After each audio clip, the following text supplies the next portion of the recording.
So kung co-terminus sila doon sa lifespan ng service agreement ni agency at ng kliyente, bakit meron tayong mga empleyado na na-endo after 5 or 6 months? Actually, bawal po yun. Yung contracts of short duration na tinatawag, o in ordinary layman's term, sinasabi po nila na endo.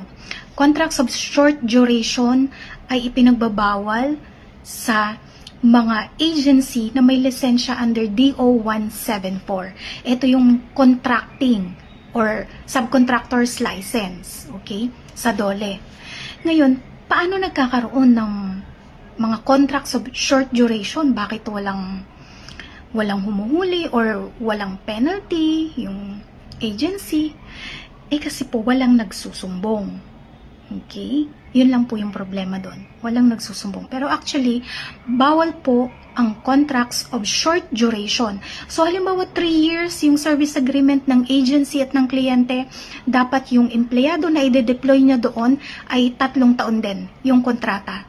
Pwede lang siyang tanggalin ng less than 3 years kung ang cause ng kanyang termination ay just cause or authorized cause.